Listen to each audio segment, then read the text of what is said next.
Je suis Bruno Fraioli, rédacteur en chef et fondateur de sportbusiness.club, au nom de Stratégie, un magazine que je connais un petit peu. Je vous souhaite la bienvenue dans ce premier débat que j'animerai donc à distance. Vous pourrez quand même poser vos questions dans le chat, c'est sur la droite normalement de votre fenêtre. Nous en prendrons quelques-unes en fin de débat, alors soyez gentils, indiquez vos noms et sociétés. Premier débat donc sur l'engagement environnemental des marques dans le sport, sur l'engagement environnemental du sport aussi en général. Nous allons voir si le sport peut être plus vert. Alors j'ai déjà la réponse, il peut l'être, mais ce sera également avec l'aide des marques qui elles aussi sont rentrées dans un processus de transformation écologique. C'est le cas notamment des marques que l'on va recevoir. Alors on va en parler tout cela avec notre grand témoin. Le grand témoin de ce débat, c'est le skipper François Gabard. Bonjour François. Bonjour à tous.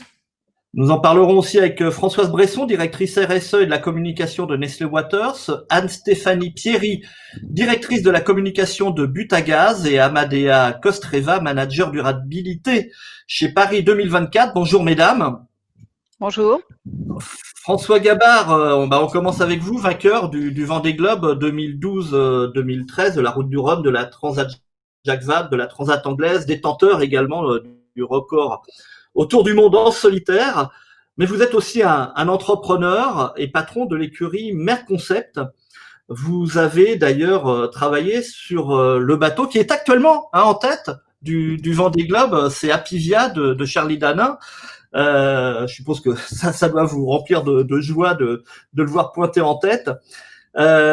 François, vous êtes aussi un observateur de la pollution des océans. Est-ce que vous avez constaté une malheureuse évolution ? Alors oui, c'est vrai qu'on est observateur, nous marins, on est forcément observateur de l'élément naturel. Ce qu'il faut bien comprendre, c'est qu'on a la chance en voile d'être un sport où on joue avec les éléments naturels. Donc on est forcément à l'écoute du vent, on regarde les nuages, on va regarder la mer, les vagues. Le vent, on est vraiment, on joue avec les éléments naturels, donc on est forcément un observateur privilégié. Néanmoins, il y a des choses qu'on voit pas et alors on voit une dégradation, ça on peut pas le nier. C'est toujours très très choquant quand on navigue au large et qu'on est au milieu de l'Atlantique, on croit qu'on est justement dans un élément très naturel et puis on va se retrouver à avoir un gros plastique qui est là alors qu'il y a pas du tout, il y a pas de côte proche de nous. C'est toujours très choquant. Néanmoins, ce qui est terrible, c'est que la pollution des océans et principalement la pollution plastique, il n'y a pas que ça évidemment, mais en tout cas ce qu'on peut voir visuellement en tant que marin, c'est la pollution plastique. On voit pas le plus grave, et je pense aux microplastiques, ces plastiques qui vont se fragmenter. Pour ça, il faut s'arrêter, il faut faire des prélèvements, et heureusement, il y a plein de scientifiques qui le font et qui le disent, le constatent. Évidemment, il y a malheureusement de plus en plus de plastique dans les océans. Et c'est grave, et il faut absolument qu'on trouve une solution pour changer tout ça. Je fais partie des optimistes je pense qu'on doit pouvoir arriver à améliorer tout ça. Et justement, la voile, et notamment sur le Vendée Globe, il n'y a pas que des compétiteurs, puisque les marins, vous aussi, quand vous allez revenir en compétition, vous allez inclure justement des éléments d'études, de recherche. Alors, on va en parler tout à l'heure justement. Alors, l'une des valeurs de la voile, c'est la nature, l'environnement, mais ce sport est pas forcément très vertueux parce que vous utilisez quand même des matériaux composites qui sont assez polluants sur les bateaux. Est-ce que cela peut changer ? Est-ce que ça peut d'ailleurs aussi, avec les travaux que vous mettez en place, vous construisez un bateau, on va en dire deux mots, est-ce que cela peut avoir des conséquences favorables sur les bateaux de Monsieur Tout-le-Monde même ? Alors oui, en effet, il faut forcément… je peux pas dire je suis marin, je fais du bateau à voile et c'est parfait, j'ai aucun impact. Malheureusement, c'est pas le cas. Et en effet, la construction de nos bateaux, on parle pour les bateaux de course, un bateau en carbone, ça demande beaucoup d'énergie pour fabriquer cette fibre de carbone. Donc, la construction de nos bateaux est clairement à améliorer. Néanmoins, si on fait un bilan global de l'impact de la construction d'un bateau par rapport à tout ce qui est même l'événementiel autour d'une course, on se rend compte, en espérant que ce bateau dure dans le temps, évidemment, on se rend compte que, voilà, que cet impact est relativement raisonnable. Je ne sais pas si c'est le bon terme, mais c'est raisonnable. Et est-ce que pour autant, il faut essayer de travailler pour essayer de diminuer encore cet impact? Évidemment, oui.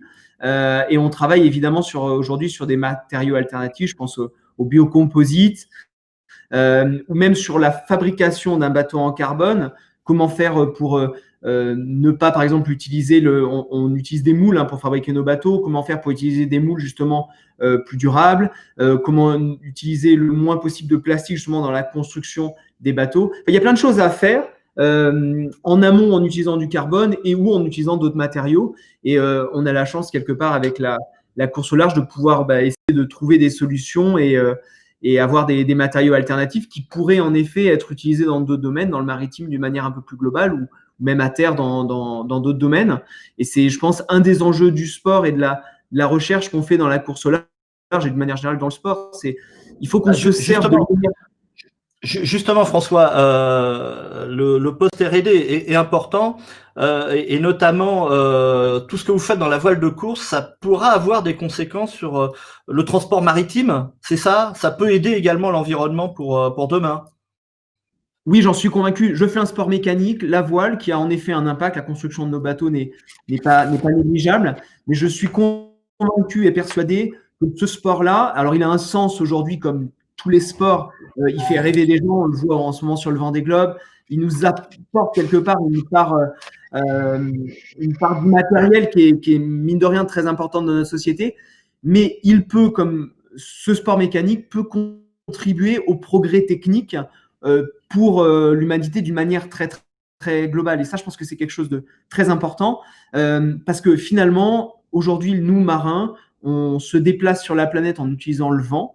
Et c'est un mode de transport qui est, selon moi, très durable et qu'il faut qu'on arrive comment faire pour se servir de toute l'énergie, dans toute la R&D, toute l'innovation qu'il y a dans les bateaux de course pour servir le monde maritime d'une manière un peu plus globale, faire en sorte que les bateaux autour de nous puissent utiliser le vent, mieux utiliser le vent dans l'avenir, puissent éventuellement voler sur l'eau, ce qu'on fait avec nos bateaux de course pour quelque part dépenser moins d'énergie. Pour nous, compétiteurs, on vole avec la même taille de voile, ça nous permet d'aller plus vite et de gagner des courses. Mais on pourrait aussi imaginer voler pour moins frotter sur l'eau, dépenser moins d'énergie, dépenser moins de carburant sur un bateau à moteur.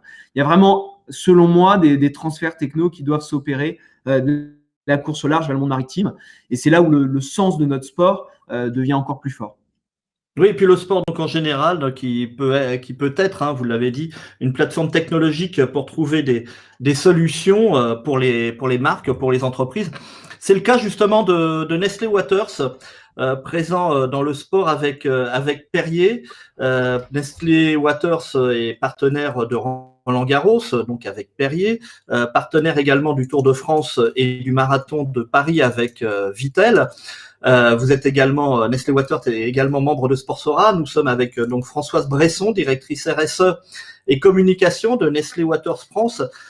La bouteille plastique, on va pas tourner autour du pot. La bouteille plastique incarne la pollution. C'est pas trop difficile pour vos marques? Merci Bruno, bonjour à tous. Donc c'est très intéressant en fait de pouvoir être juste après François, parce que comme tu l'as dit Bruno, effectivement la bouteille en plastique est le symbole de cette pollution plastique. Même si aujourd'hui il y a énormément de plastiques différents et que la bouteille est parmi tous ces plastiques le plastique le plus recyclable. Donc clairement l'enjeu pour nous c'est que demain cette bouteille, avant qu'on ait pu trouver une alternative à cette bouteille en plastique, elle puisse être recyclée pour qu'elle ne finisse pas dans l'océan. Parce qu'aujourd'hui, effectivement, quand on parle de pollution plastique, quelle que soit la pollution plastique dont on parle, on va l'illustrer avec une bouteille en plastique. Pourquoi? Parce que le plastique, c'est à base d'énergie fossile, donc de pétrole, qu'on va utiliser du pétrole dans le plastique, et qu'ensuite, en fin de vie, on trouve du plastique soit dans les forêts, dans les océans. Il faut quand même savoir qu'en France, 99% des bouteilles en plastique sont collectées. Donc ça, c'est vraiment important. Donc il en reste 1% qui finit dans la nature. C'est 1% de trop. Nous, on ne produit pas de l'eau pour que pour que l'emballage finisse dans la nature. Mais clairement, on a un enjeu pour que plus de matières soient recyclées, puisqu'aujourd'hui, une bouteille sur 2 est recyclée et ce n'est pas assez. Même si elles sont toutes collectées, elles ne finissent pas dans la bonne poubelle. Et François a dit un mot extrêmement important à plusieurs reprises dans son intervention, c'est l'innovation. C'est-à-dire que là, aujourd'hui, si on ne transforme pas l'entreprise et qu'on n'arrive pas à une alternative, de toute manière, notre entreprise, nous, dans 20 ans, elle n'existe plus. Puisque la loi européenne et française dit qu'en 2040, tous les metteurs en marché qui mettent des emballages à usage unique, et la bouteille en plastique est un emballage à usage unique, n'auront plus le droit de le faire. Donc clairement, on a un enjeu de transformation juste énorme. Cet enjeu de transformation passe par l'innovation, et c'est aussi une innovation qui va être au service, mais pas uniquement de la catégorie de l'eau, mais de tous les matériaux, et c'est fondamental. Donc, quand on est un partenaire comme Perrier ou Vittel et qu'on est extrêmement engagé dans le sport, il y a des choses que nous, on peut faire et qui appartiennent à notre écosystème et à notre chaîne de valeur. Donc, quand on innove sur des matériaux, c'est exactement ça. Par contre, il faut absolument qu'on arrive à rentrer en relation, et c'est grâce à ces événements qu'on peut le faire, avec nos consommateurs. Parce que pour certains actes, même si nous, on était les plus vertueux de la Terre, si notre consommateur n'arrive pas à comprendre qu'en attendant qu'on ait trouvé une alternative à la bouteille, cette bouteille est une ressource et ce n'est pas un déchet quand elle est mise dans la bonne poubelle, on n'y arrivera pas. Donc, les événements sportifs, avec leur plateforme et leur puissance de spectateurs, nous aident aussi à rentrer en relation avec eux et à faire de la pédagogie sur ces enjeux-là. Oui, parce que donc aujourd'hui, vous n'avez pas encore de produits vraiment alternatifs. Donc là, vous êtes dans une phase un petit peu, comment on peut dire, de travail, de transition finalement. Absolument. Alors, quand on parle d'alternative, souvent les gens nous disent, mais franchement, vous l'avez, votre alternative, vous transformez votre industrie, puis vous ne faites plus de plastique, vous faites du verre. Mais les enjeux autour du verre sont aussi très importants, parce qu'il faut savoir qu'une bouteille en verre, elle émet plus d'émissions carbone qu'une bouteille en plastique. Donc, vous allez être vertueux d'un côté, puis vous allez être moins vertueux de l'autre, parce que par rapport aux enjeux de dérèglement climatique et des évolutions d'émissions carbone, on doit absolument réduire cette partie-là. Donc, cette transition, elle est effectivement très importante. Oui, tout se fait pas du jour au lendemain, justement, et il y a des contraintes législatives et également matérielles. On va y revenir. Le sport, donc, un terrain favorable pour engager la conversation avec le public sur ces thèmes un petit peu difficiles. Une autre marque s'investit également dans le sport, c'est Butagaz. Anne-Stéphanie Pierry, vous êtes la directrice de la communication de Sportsora. Vous êtes également vous êtes la directrice de la communication de Butagaz, également membre de Sportsora. Butagaz est partenaire majeur du hand français, du handball français, des équipes de France. Et justement, les féminines jouent actuellement l'Euro en ce moment au Danemark. Ça marche plutôt bien pour elles d'ailleurs. L'énergie est une industrie polluante. Vous êtes également engagé dans un process pour délivrer de l'énergie verte. Alors, en quoi vous utilisez le sport pour justement montrer cette transition dans laquelle vous allez? Alors, juste un mot au sujet de Butagaz, puisque c'est une marque qui évolue beaucoup ces derniers temps. Elle est très connue pour la bouteille de gaz, qui existe depuis près de 90 ans. Mais Butagaz, c'est désormais également de l'électricité, du gaz naturel, des granulés de bois, des services à l'énergie pour inciter les Français à consommer moins. Donc, en fait, on aborde le métier d'énergéticien au sens large, et vous avez raison. On est complètement engagé dans une perspective de transition énergétique, et on incite nos clients à consommer mieux et moins. Et donc, en fait, on vit notre partenariat avec le handball français, donc aussi bien avec la Fédération française de handball, les équipes féminines, masculines, mais aussi avec la Ligue féminine de hand, la Ligue Butagaz Énergie. On veille à relier les deux et à relier notre métier d'énergéticien, les efforts autour de la transition énergétique et puis cet engagement dans le sport. Et donc, la première action qu'on a menée, ça a été de fournir en électricité verte la maison du handball, par exemple. C'est très basique, qui est à Créteil, absolument. Donc, il y a un très bel établissement qui est à la fois un établissement de formation, d'hébergement pour les handballeurs professionnels. Et donc, cette maison du handball, elle est fournie en électricité verte. Bon, c'était un premier pas, mais c'était un pas incontournable pour dire, en tant que partenaire du handball, voilà, l'électricité qu'on leur fournit, elle est verte. Et puis la deuxième initiative qu'on a entreprise également, ça a été de proposer à la fédération de compenser les émissions carbone des transports des équipes masculines, féminines et juniors lors de leur compétition internationale. Donc concrètement, là, les équipes de France sont parties pour l'Euro, et bien elles ont dépensé du carbone dans leur transport aérien. Et bien ce carbone, il va être compensé par Butagaz. Donc ça, c'est une initiative qu'on a prise pour, je dirais, neutraliser les déplacements internationaux de nos équipes pour chacune de leurs grandes compétitions. Donc voilà, c'est une manière en fait de relier notre activité d'énergéticien et puis notre engagement en tant que sponsor. Voilà, c'est de faire en sorte que cet engagement vive également dans le sponsoring. Alors, il y a également aussi un engagement des athlètes, des sportifs eux-mêmes. On en parlera avec Fabrice Amadeo sur le Vendée Globe en ce moment, et puis également des sportifs Butagaz qui sont engagés dans la fondation d'entreprise de Butagaz. On va en dire deux mots. Avant cela, on peut parler aussi des événements, puisque les compétitions sportives font déplacer beaucoup de personnes. Les événements sportifs, comme les autres d'ailleurs, les événements culturels par exemple aussi sont polluants, il faut le dire. Amadea Kostreva, vous êtes manager durabilité pour les Jeux Olympiques et Paralympiques de Paris 2024.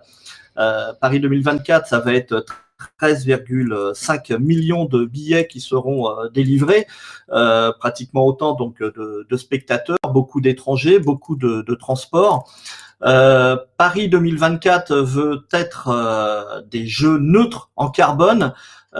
Qu'est-ce que ça veut dire? Comment allez-vous procéder? Ah, on a un petit problème technique, me dit la régie, avec Amadea Kostreva. Bon, bah écoutez, on va revenir. Amadea Kostreva, vous nous entendez? Non. Bon. On va revenir sur les engagements des marques. Je suis là, est-ce que vous m'entendez? Voilà. Et voilà. Amadea est revenu. Donc, je disais, Paris 2024 s'engage sur j'ai entendu votre introduction. Neutre en carbone, voilà. Comment vous allez procéder très concrètement? Alors, je vais compléter les chiffres que vous avez donnés, effectivement, pour rappeler un peu ce que c'est que les Jeux Olympiques et Paralympiques. Donc, c'est, vous l'avez dit, 13,5 millions de billets vendus, c'est 4 milliards de téléspectateurs, c'est 15 000 athlètes olympiques et paralympiques, qui viennent de 206 nations. Et en fait, c'est l'équivalent de 43 compétitions internationales au même moment sur le territoire. Donc, c'est ni plus ni moins que le plus grand événement du monde. Et à ces chiffres qui donnent le vertige à n'importe quel organisateur d'événements, nous, on va rajouter un chiffre, c'est celui de réduire de moitié les émissions de CO2 pour atteindre la neutralité carbone. Alors, comment on fait? La première étape, c'est l'anticipation. Et cette anticipation, elle vaut pour le carbone, mais elle vaut aussi pour la biodiversité, elle vaut aussi pour nos engagements sur l'économie circulaire et nos engagements sociaux. Et donc, l'anticipation, chez nous, elle s'est matérialisée dès la candidature, c'est-à-dire que dès la candidature, les Jeux ont été conçus pour être responsables. Il n'y aurait pas eu de candidature pour les Jeux si ça n'avait pas été des Jeux responsables. Précisément, pour le carbone, comment on a travaillé? Eh bien, on a regardé quelles étaient les émissions lors des précédentes éditions des Jeux. En moyenne, les Jeux précédents émettaient 3,6 millions de tonnes de CO2 et nous, donc on s'est fixé un objectif de réduire ce bilan carbone à 1,5 million de tonnes de CO2. Comment? Déjà en évitant, tout simplement. Et pour ça, notre meilleur atout, c'est le fait d'avoir un concept sobre qui repose sur 95% d'infrastructures qui sont déjà existantes ou temporaires. Ensuite, on va chercher à réduire. Et pour réduire, on a une méthode, enfin, on fait une petite révolution managériale et culturelle, on va dire, chez Paris 2024, c'est que chez nous, on ne parle pas de bilan carbone, mais on parle de budget carbone. Ce budget de 1,5 million de tonnes de CO2, il va ensuite se traduire par différents budgets au sein des directions et on va travailler avec nos parties prenantes. Un exemple qui est piloté par Solideo, qui est en charge de livrer les ouvrages olympiques, qui a fixé un budget par mètre carré qui peut descendre jusqu'à 650 kilos de CO2 par mètre carré. Alors, ça vous parle peut-être pas beaucoup, ce que ça veut dire 650 kilos de CO2, mais il faut savoir que c'est 40% en moins par rapport à ce qui se fait traditionnellement. Et donc, on a anticipé, on a évité, on a réduit, et la dernière étape pour atteindre la neutralité carbone, c'est la compensation.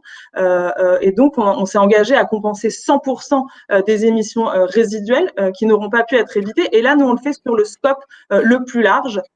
C'est ce qu'on appelle le scope 3 dans le jargon du carbone. Et donc, chez nous, ça veut dire qu'on va aussi prendre en compte le transport des spectateurs. Et juste pour terminer, chez Paris 2000, on ne s'arrête pas là. On a aussi un enjeu de mobilisation, c'est-à-dire que notre objectif, c'est que cette neutralité carbone, ça soit une victoire collective, et on veut mobiliser tout l'écosystème avec nous. Donc ça veut dire les sportifs, ça veut dire les athlètes, ça veut dire les territoires, et ça veut aussi dire les partenaires. On en parle depuis le début de cette conférence. Quel est le rôle des partenaires là-dedans? Chez nous, le rôle il est crucial. Je rappelle que les Jeux, c'est 97% d'argent privé, et donc les partenaires, ils nous apportent des finances, mais ils nous apportent aussi des technologies et des savoir-faire. Et donc aujourd'hui, c'est avec EDF qu'on va livrer 100% d'électricité renouvelable sur les sites. C'est avec la BPCE qu'on est en train de mobiliser les entreprises en France pour participer au marché des Jeux. C'est avec Toyota qu'on va pouvoir déplacer les athlètes avec une flotte de véhicules propres. Donc voilà. Donc l'objectif pour nous, enfin notre conviction, c'est, on l'a dit, on ne peut plus faire comme avant. Il en va de l'avenir du sport, il en va de l'avenir des événements sportifs. Et notre ambition, c'est vraiment que cette méthode qui repose sur la sobriété, la réduction, la co-construction avec les partenaires, eh ben, elle fasse date en fait. Elle marque un héritage et elle crée un nouveau standard dans l'organisation des compétitions sportives. Alors c'est important ce que vous venez de dire, on voit bien l'implication finalement de tout cet écosystème entre les athlètes, entre les événements, entre les marques également, qui doivent tous parler finalement de manière commune pour faire avancer cette problématique et ce processus environnemental. François Gabard, on va revenir à vous. Si vous le voulez bien, puisque là vous êtes le grand témoin, donc sur ce que vous avez entendu, qu'est-ce que vous en pensez? Est-ce que effectivement, vous en tant qu'athlète, en tant que sportif, en tant que patron également d'écurie, skipper, vous avez besoin des marques pour faire avancer justement ce process environnemental? Oui, j'en suis convaincu. Je fais partie de ceux qui pensent que cette transition écologique, elle se fera, elle ne pourra se faire que si on arrive à fédérer un maximum de personnes. Et finalement, le sport, les Jeux Olympiques, la course au large, on a finalement des événements qui permettent à des gens de vivre des émotions très, très fortes au même moment ensemble et d'arriver finalement à, j'ai envie de dire qu'un patron d'une grande entreprise va vibrer de la même façon qu'une personne qu'un agriculteur, ou enfin bref, des gens et pour les Jeux Olympiques, faire vibrer des gens de plusieurs continents au même moment, en même temps. Et ça, je pense, pour le grand défi de la transition écologique qui est là en ce moment sur nous, il faut qu'on arrive à se mettre tous ensemble en mouvement et en action. Et donc, les grosses entreprises ont évidemment une énorme responsabilité. Les politiques ont une responsabilité. La société civile, moi, vous, en tant que citoyen, on a tous une responsabilité pour accélérer cette transition. Et pourquoi ne pas se servir du sport, de cette magie du sport et de l'émotion créée par le sport pour arriver à mettre ces problématiques en avant et faire en sorte qu'on arrive à se mettre en mouvement tous ensemble. C'est vraiment moi ce qui me passionne et c'est ce que j'essaie de faire quelque part dans le projet qu'on est en train de construire avec le futur trimaran qu'on est en train de construire pour naviguer dans les années qui viennent. Et vous attendez aussi, François, alors quand je dis vous êtes le porte-parole là ce matin de tous les athlètes tricolores. Qu'on vous pose des questions, qu'on vous demande aussi certaines réflexions sur ce domaine environnemental. Bien sûr, on a envie d'être questionné, on a envie d'être porte-parole de ces sujets-là. Le sport aussi, on a un rôle en tant que sportif, on a un rôle pour transmettre des messages. Je pense même, par exemple, auprès des jeunes et des écoles. Aujourd'hui, on parle du Vendée Globe. Il y a énormément d'écoles d'enfants qui suivent cette course. On est des personnes, on peut transmettre des messages pour expliquer les problématiques et pour essayer d'apporter des solutions. Donc, c'est un sujet qui doit forcément être central dans le monde sportif. Et nous, en tant que sportifs, on doit être concernés, on doit être dans ces problématiques-là.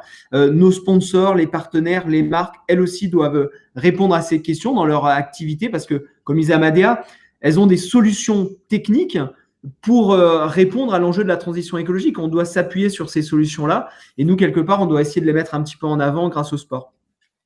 Alors, juste sur cette question de l'engagement des athlètes et des sportifs, revenons avec Butagaz. Anne-Stéphanie Pierry, vous avez engagé dans la fondation d'entreprise de Butagaz, qui est toute récente d'ailleurs, si je ne me trompe pas. Oui. Vous avez engagé 3 sportifs qui sont deux handballeurs. On a Nicolas Karabatic, Alison Pinault, mais également Fabrice Amadeo. Quel rôle vous leur donnez? Ils viennent simplement là, comme ça, autour de la table pour faire joli? Certainement pas. Alors cette fondation, oui, elle est toute récente. Elle a été créée en septembre dernier, donc c'est tout frais. Elle a pour vocation la transition énergétique en pratique. C'est-à-dire qu'on a voulu, on veut au travers de cette fondation donner des outils aux Français pour prendre en main leur propre transition énergétique et se dire que oui, c'est facile, c'est concret. Je peux moi, à mon échelle, prendre ce sujet en main. Et on a trouvé intéressant d'y associer les sportifs avec qui on travaille par ailleurs. Fabrice Amédéo est sponsorisé par Gaz Européen, qui fait partie du groupe Butagaz. Et puis Alison et Nicolas sont nos égéries également dans le domaine du handball. Et on a trouvé intéressant de prolonger leur engagement dans la fondation Butagaz, parce qu'on avait identifié qu'ils avaient tous à leur manière une vraie sensibilité aux questions environnementales. Et on a également pris conscience que ils avaient très envie de faire vivre cet engagement dans tous les domaines possibles.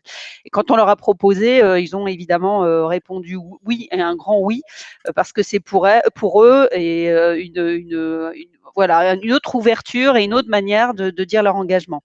Alors, le premier engagement de la fondation Groupe Butagaz, c'est la lutte contre la précarité énergétique. Donc, c'est de faire en sorte que les 10% de Français qui souffrent de précarité énergétique au sein de leur logement trouvent des solutions. Donc, on a lancé une expérimentation très concrète dans un village du Pas-de-Calais, à Flers, où on veut éradiquer la précarité énergétique. Donc là, nos sportifs nous suivent et se servent également de leur notoriété pour faire connaître l'initiative et faire comprendre que la précarité énergétique n'est pas une fatalité et qu'on peut vivre dans un logement décent, moins énergivore, plus respectueux de l'environnement et plus respectueux des personnes également. Donc ils suivent ce combat avec nous. Et puis, on a aussi un très joli projet qu'on aimerait lancer à leur côté, c'est de permettre la rénovation énergétique d'établissements sportifs, dans des petites communes françaises. Donc, on est en train de lancer ce projet et on a envie de s'appuyer aussi sur eux et sur leur aura dans le domaine sportif pour faire connaître ces projets et leur donner une plus grande dimension. Voilà donc, le rôle du sport, justement, la plateforme du sport qui permet justement de faire passer ce discours et ces actes aussi, actes que Nestlé Waters, Perrier et Vittel réalisent, notamment sur les 2 événements. Françoise Bresson, quel est le rapport, quelle discussion vous avez avec les patrons du Tour de France, les patrons de Roland Garros, du Marathon de Paris, Tour de France, Marathon de Paris sont les mêmes, c'est Amaury Sport Organisation. Quel rapport vous entretenez, quelle discussion vous avez avec eux ils ont également, eux, besoin, et on a vu ça avec le Tour de France récemment, besoin d'aller vers un événement plus vert. Quelle discussion vous avez avec eux? Comment vous apportez votre pierre? Alors déjà, c'est des discussions qui n'existaient pas il y a quelques années. et qui sont maintenant beaucoup plus importantes. Donc on voit Il y a bien. quelques années, il y a combien de temps? Il y a quoi? Il y a 2-3 ans simplement? C'est Ouais. récent à ce niveau-là? Ouais, je pense qu'après, c'était vraiment des discussions de surface avant. Et là, maintenant, depuis 3 ans, on commence vraiment à rentrer dans le vif du sujet. De toute manière, ces enjeux-là, ils sont forcément multiparties prenantes, puisque ça a déjà été signalé, mais un organisateur doit absolument embarquer ses marques, et une marque seule dans un événement ne peut rien faire. Donc, c'est un lien entre l'organisateur, les marques et bien sûr les spectateurs et bien sûr les participants. Donc, les discussions, en fait, elles sont d'ordre assez différent parce que bien sûr, chaque organisateur a sa propre feuille de route RSE qui ne correspond pas forcément à la feuille de route des partenaires. Et après, la manière dont les médias relatent les enjeux est aussi extrêmement différente. Le Tour de France, je pense, a eu sa première alerte environnementale l'année dernière, avec le questionnement sur les objets distribués sur la caravane et le besoin d'être beaucoup plus vertueux par rapport notamment au plastique. Alors, il y avait déjà eu des points de cristallisation sur certaines étapes où clairement, on voyait des images d'étapes un petit peu dévastées après le départ des spectateurs et les déchets laissés sur le bord des routes. Mais là, l'année dernière, ils ont été clairement, je dirais, tensés par les médias. Et ce qui, moi, personnellement, en tant que marque, me va bien, parce que ça m'aide aussi à progresser sur le tour. Nous, on a un gros discours. On a été la première marque, la première caravane, en fait, à orienter sa caravane sur des enjeux RSE. Donc, il faut pas éluder le sujet. Le sujet, nous, on est Quand vous dites, Françoise, quand vous dites on est l'une des premières marques à être engagée sur les enjeux RSE dans la caravane, vous mettez des véhicules électriques, par exemple? Alors, je peux pas. Enfin, je pourrais Pourquoi? sur une partie, mais pas tout, parce qu'aujourd'hui, j'ai pas de technologie qui me permet d'avoir des camions d'animation électriques. Donc, c'est là où, en fait, cette transition, elle est fondamentale partout. C'est-à-dire que, ou alors je mets des voitures qui existent et qui sont des voitures, je dirais, de ville normales, mais du coup, je réponds pas aux enjeux de l'organisateur qui veut, là aussi, et des spectateurs qui attendent des véhicules événementiels. Donc, je suis un peu en double contrainte, c'est-à-dire que si je dois me référer à ce que les spectateurs attendent, et c'est pourquoi ils viennent aussi sur le tour, ils veulent de l'animation, ils veulent de l'entertainment, etc. Donc, ils ont besoin de véhicules surprenants, des chars, un peu façon corso. Et de l'autre côté, on a des véhicules hybrides dans la caravane, hein, nous, déjà. Mais ce ne sont pas les grands chars. C'est-à-dire qu'on est dans une modalité double. On a notre part, mais il y a des moments où la technologie ne le permet pas. Donc, clairement, alors ça, pardon. C'est effectivement, ça rentre dans la discussion que vous avez, que vous faites avec les supporters. On fait justement la réflexion sur le chat. Vous pouvez poser vos questions sur le chat. On va y revenir dans quelques minutes. Mais moi, j'ai une question très claire. Comme sans doute beaucoup de spectateurs de ce webinaire, je suis allé sur le Tour de France. Dans le village, départ, à l'arrivée, plutôt que de distribuer des bouteilles, pourquoi vous ne mettez pas des fontaines à eau? Parce que je n'ai pas le droit de le faire. C'est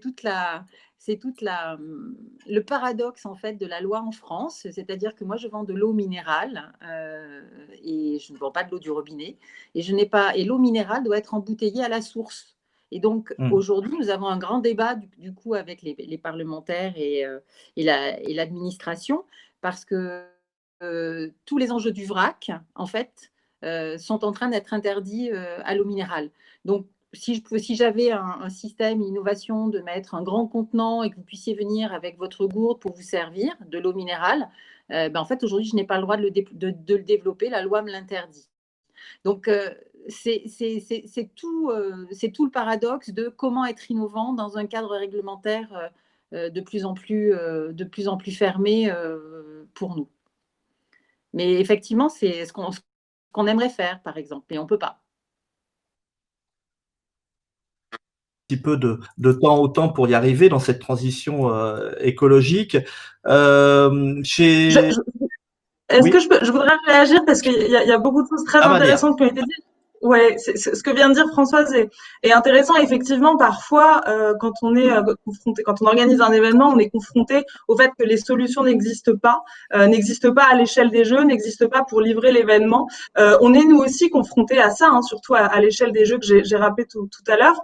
Mais pour ça, c'est ça la magie des événements sportifs et surtout des événements comme Paris 2024, c'est réussir à fédérer des énergies, mobiliser et parfois peut-être mettre le petit coup de pouce qui manquait pour trouver ces solutions. Je vais vous donner 2 exemples. Par exemple, sur la fourniture d'électricité hors réseau. Aujourd'hui, c'est quand on veut de l'électricité renouvelable, on peut se brancher au réseau et c'est assez facile, entre guillemets, d'avoir de l'électricité renouvelable. Pour tout ce qui est hors réseau, ça n'existe pas. Et donc, ce qu'on a fait avec l'État, c'est qu'on a lancé un appel à innovation pour que les filières, les industriels trouvent ces technologies et pour qu'elles soient opérationnelles en 2024. Deuxième exemple, on a exactement le même problème sur la mobilité maritime, donc sujet qui intéresse François et sur lequel il fait partie des acteurs aussi qui aujourd'hui bousculent les lignes.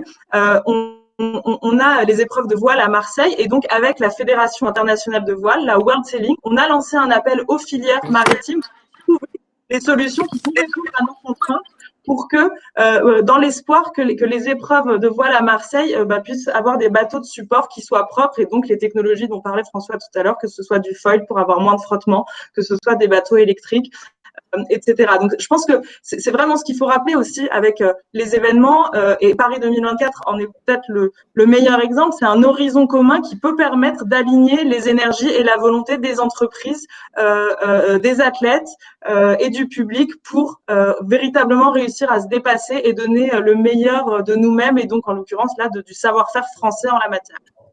Alors, on a l'exemple justement donc de Paris 2024 qui s'engage à fond dans ce processus environnemental. J'ai mes 2 représentantes de marques et d'annonceurs, Nestlé Waters et Butagaz. Est-ce qu'un événement sportif, puisque vous êtes engagés dans le sport tous les deux, enfin toutes les deux, est-ce qu'un événement sportif plus vert peut être plus attrayant entre guillemets pour une marque selon vous? Qui veut répondre? Anne-Stéphanie peut-être. Indiscutablement. Plus un événement sera vert, plus on aura envie de le soutenir, plus on trouvera des synergies et plus on aura envie d'ailleurs d'en proposer. Donc nous, on est très demandeurs de matchs plus verts, d'installations plus vertes, et on est prêt à discuter sur ces sujets-là. Ouais, bien sûr, c'est extrêmement motivant pour une marque. Oui. Après, François Bresson. Je crois que de toute manière, quand on regarde les challenges qui attendent nos sociétés par rapport aux problématiques environnementales, c'est même plus une question. En fait, je pense que chaque événement doit être vert maintenant, comme nous dans nos écosystèmes, on doit aller chercher un impact neutre, absolument, parce que, pour moi, il n'y a même pas débat. La question ne se pose pas. C'est-à-dire que ce soit un nouvel événement ou un ancien. Le monde change tellement vite qu'il ne faut pas l'attendre, on n'a pas le temps. Et je parle vraiment en plus pour mon industrie qui est au cœur de ces enjeux-là. François Gabard, vous avez un petit peu répondu tout à l'heure à cette question, mais justement avec votre nouveau projet d'Ultime, le fait de s'engager dans un process environnemental, peut-être un nouveau concept d'ailleurs de bateau qui pourrait peut-être coûter peut-être aussi un petit peu plus cher, vous nous le direz. Est-ce que ça peut également séduire plus facilement des marques ou peut-être de nouvelles marques dans le sport? Je ne sais pas parce que pour le moment, j'ai pas encore réussi à finaliser ce projet, donc je pourrais le juger que par la suite. Moi, mon enjeu, c'est de toute façon, c'est de naviguer utile, j'ai envie de dire, et je n'imagine pas mon sport autrement. Donc, je voudrais surtout profiter quelque part de la magie du bateau pour arriver à embarquer avec moi des marques qui pourraient en effet profiter de cet événement pour mettre en avant ce qu'elles savent faire. C'est vraiment la dynamique dans laquelle on est. Je pense que c'est évidemment un enjeu de communication pour énormément de marques. Il y a beaucoup de choses qui se font actuellement et il faut qu'on arrive à se servir du bateau pour servir la politique de communication des marques dans la transition écologique. Si on peut arriver à répondre à cette question, j'en serais ravi. On va dire deux mots justement sur ce que vous préparez, sur ce que vous nous préparez. Juste revenir avec Amadea sur Paris 2024 et l'engagement environnemental. Vous allez prouver également que le sport, que les Jeux Olympiques vont aider également l'environnement, puisque finalement, quand Paris 2024 va investir un lieu, alors c'est pas directement Paris 2024 qui construit, c'est la Solideo qui va construire des infrastructures, mais quand vous arrivez sur un événement, vous allez un site, vous allez également le dépolluer. Ça fait partie des ambitions effectivement sur certains sites. Là, vous prenez l'exemple du terrain des essences. Le terrain des essences, c'est un terrain qui est, comme son nom l'indique, est pollué aux hydrocarbures et qui est à la Courneuve, exactement, en Seine-Saint-Denis. C'est le projet Paris 2024 qui a permis de mettre toute l'attention que méritait ce terrain et donc qui permet sa dépollution pour pouvoir accueillir les épreuves de tir pendant les Jeux et ensuite pour laisser un parc et des espaces verts à la Seine-Saint-Denis. Donc, lorsque c'est bien fait, bien pensé, oui, ça peut porter la régénération. Après, je pense qu'il faut faire attention aux raccourcis, mais oui, on peut, quand on met tous les acteurs autour de la table au bon moment et qu'on souhaite en faire une opportunité pour laisser un impact positif, bien sûr que le sport et en particulier les Jeux peuvent être un levier pour y arriver. Parfait. François Gabard, un mot donc sur votre programme ultime, puisque vous entrez dans une nouvelle aventure sportive. Vous êtes en train de construire donc un nouveau bateau, un trimaran, c'est géant des mers comme on dit.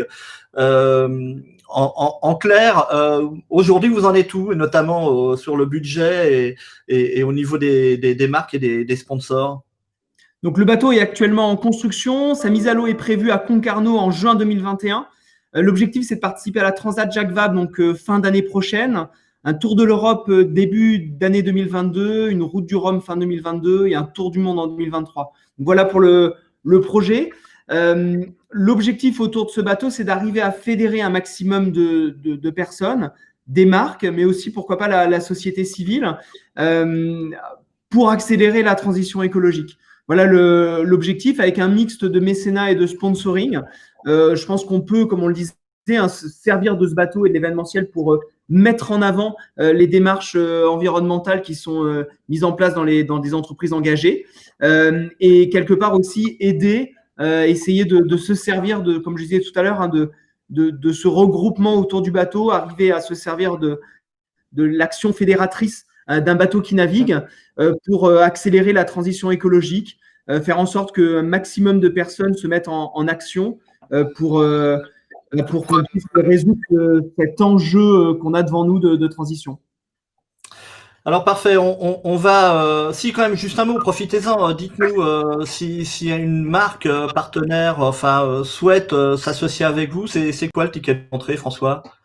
L'idée, c'est d'arriver justement à amener un ticket d'entrée pour de toutes petites entreprises jusqu'à d'énormes multinationales. Donc, en fait, on a vraiment l'idée je ne veux pas avoir un seul sponsor, un seul partenaire tout seul, alors, à part s'il arrive à me prouver qu'il est capable justement de gérer la transition écologique tout seul, mais malheureusement, je n'y crois pas. Je pense qu'on doit être tous ensemble. Donc, essayer d'arriver à fédérer des petites entreprises, des grandes entreprises. L'enjeu, c'est que justement des petites PME qui ont envie de s'engager puissent participer à ce projet et être avec nous dans le bateau autour de la table avec des grandes multinationales.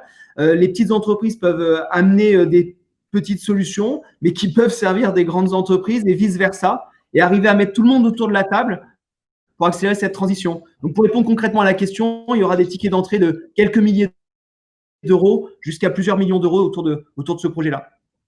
Bon, le message est lancé. Quelques minutes encore avant de se quitter, des questions. J'en ai noté une de Xavier Parenteau de Eric Conseil. En clair, est-ce que performance et respect de l'environnement, c'est pas antinomique? François, tiens, par exemple. Alors, ça dépend comment on définit la performance. Nous, par exemple, sur un bateau à voile, évidemment, si c'est une performance à tout prix sans jamais prendre en compte l'impact environnemental, oui, ça ne peut pas fonctionner, ça devient antinomique. En revanche, si la performance est essayer de se déplacer en utilisant le vent et se servir de cette performance pour répondre à une problématique qui est déplacer un maximum de personnes ou de biens sur la planète dans les années qui viennent, là, je pense qu'on en rentre vraiment dans une dimension qui est intelligente, j'ai envie de dire, et la performance sportive répond à un besoin qui est un petit peu plus global au niveau de l'humanité.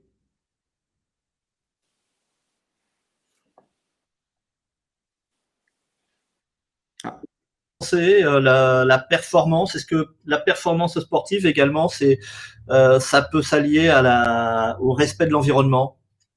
On va brancher les caméras, ce sera mieux. La question était adressée à qui? Parce qu'il y a eu une petite coupure. Alors, c'était plutôt d'abord à Françoise Bresson. Donc, D'accord. Respect de l'environnement et performance sportive, ça peut aller de pair. Comme je l'ai dit tout à l'heure, en fait, il va falloir que ça aille de pair parce que je pense que les sujets sont de toute manière maintenant totalement interconnectés. Si ce qui se passe dans un endroit doit pouvoir bénéficier à la société civile. Après, on le voit bien avec les tentatives de la Formule 1 électrique ou des choses comme ça. Il y a des tentatives aussi de rentrer des choses complètement différemment. Et je pense que c'est le chemin qu'il faut prendre là aujourd'hui, bien évidemment. Anne-Stéphanie, Pierre-Yves, vous voulez réagir là-dessus, sur ce point? Alors oui, enfin pour moi c'est totalement compatible, notamment dans l'univers du handball. Enfin, je veux dire, un bon match et dans un sport d'équipe, un bon match, c'est d'abord une performance physique, c'est d'abord la puissance des joueurs et leur capacité à faire équipe. Donc pour moi c'est totalement évidemment compatible, oui. Alors, sur les sports oui, pardon. Oui, enfin sur les sports collectifs, je trouve que la question ne se pose pas. On est plutôt là dans le domaine des sports mécaniques où on peut s'interroger sur l'adéquation entre la possibilité d'être performant et la possibilité d'être écologique. Mais dans le sport co, ça fonctionne. Amadea Kostreva, on a une question sur le rôle des supporters, des spectateurs. Pardon. On a dit tout à l'heure plus de 13 millions de billets qui seront délivrés pour ces Jeux olympiques et paralympiques de Paris 2024. Comment inclure justement les supporters, les spectateurs dans la réflexion selon vous? Alors c'est une très bonne question. On y travaille parce qu'il y a un rôle du spectacle sportif qui soit quand on est dans le stade ou qu'on soit à la télé, enfin devant sa télévision, qui peut avoir un rôle sur le changement de mentalité, sur le fait de donner l'exemple. Et nous, très concrètement, la manière dont on travaille, c'est que on a pris le parti de dire que les jeux ça ne sera pas que en 2024. Les jeux ça commence maintenant et on invite le public et les Français à commencer à faire les jeux avec nous maintenant. On a lancé une initiative qui s'appelle le club qui peut permettre donc de venir participer à des défis avec des athlètes, venir faire vivre le sport avec nous et les émotions du sport dès maintenant. Et donc on va travailler aussi via ce club et avec tous les là aujourd'hui, je crois qu'il y a 80 000 personnes qui sont déjà inscrites au club. On va pouvoir lancer aussi des défis et peut-être des concertations avec ces différents, tous les acteurs et la société qui veut vivre les jeux avec nous. Alors sur ce sujet, moi, Bruno, j'ai un point qui est un petit peu moins, pas optimiste, mais en tout cas, il y a du boulot parce que quand tu regardes ce qui se passe sur les événements et quand tu regardes les profils des spectateurs, leur conscience environnementale, en fait, quand ils viennent sur l'événement, elle n'est pas hyper mature. En tout cas, pour discuter avec beaucoup de spectateurs, on se rend compte qu'il y a énormément d'enjeux qui leur échappent. Et je pense que cette montée en compétence des spectateurs, elle va être fondamentale parce que ces enjeux environnementaux, les médias les portent de plus en plus. Donc, ça amène cette prise de conscience, elle est là. Mais après, c'est comment eux aussi peuvent agir. Et là, il y a quand même encore pas mal de boulot. Donc, les événements doivent absolument faire monter aussi en compétence et en maturité leurs spectateurs pour qu'ils aient un vrai rôle à jouer à l'intérieur. Je pense que vous avez parfaitement raison. Effectivement, on le voit, il y a un manque de compétences peut-être chez les spectateurs, mais pas que chez les spectateurs. On s'en rend compte aussi chez beaucoup des dirigeants d'entreprises et autres. Donc cette montée de compétences, elle doit être globale.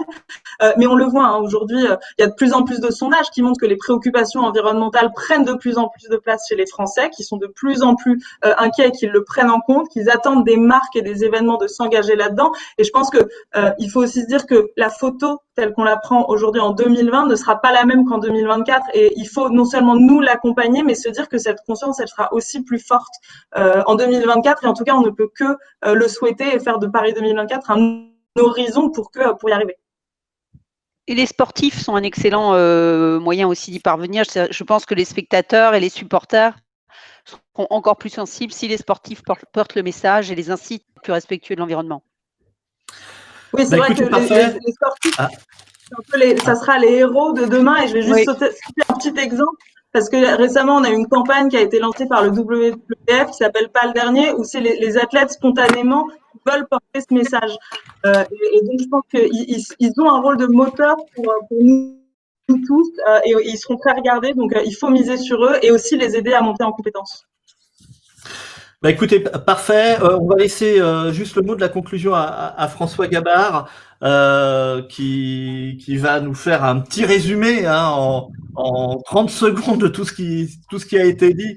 François, l'environnement, le sport, tout ça, et les marques, les supporters, les fans, tout ça, ça marche ensemble. Ouais, c'est un sacré défi de tout résumer en 30 secondes. Mais si je prends la casquette sportive, avec grand plaisir pour justement essayer de porter ces messages, de transformer les mentalités dans le public, mais d'une manière générale autour de tout l'écosystème qui va autour du sport. On a tous un défi énorme devant nous, qui est la transition écologique. Il faut absolument nécessairement que le sport puisse jouer ce rôle d'accélérateur de transition écologique. Et vous pouvez compter sur moi pour essayer de tout faire, en tout cas tout faire pour que quelque part les projets sportifs sur lesquels je vais naviguer dans les années qui viennent puissent servir cette transition et aider, faciliter quelque part l'accélération de cette transition. Merci beaucoup François Gabard. On ne peut vous souhaiter pardon. On ne peut vous souhaiter que bon vent pour la suite. Merci également Françoise Bresson de Nestlé Water France, Anne-Stéphanie Perrier de Butagaz, Amadea Kostreva de Paris 2024. Je vous rappelle que notre second débat en visioconférence dans le cadre de la semaine du sport engagé de stratégie, c'est demain à 11h. On parlera de l'engagement sociétal des marques cette fois-ci avec Stéphane Diagana, l'ancien double champion du monde d'athlétisme, Alexandre Fayol, le président d'Advance qui a laissé le nom de son bateau, on va parler encore voile d'ailleurs justement, qui a laissé le nom de son bateau du Vendée Globe à une association, Link Out. C'est un cas très intéressant.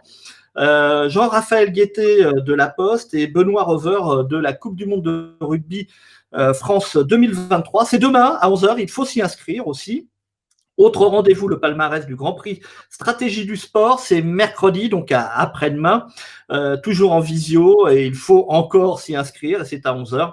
Voilà, je vous renvoie sur le site de stratégie.fr. Un dernier mot pour remercier Gilles Vibo à Stratégie, ainsi Canagade, Waterman et Romain Balik-Dian de Stratégie qui ont mis en place techniquement cette conférence. Je vous souhaite une bonne journée à tous et donc à demain. Au revoir. Au revoir.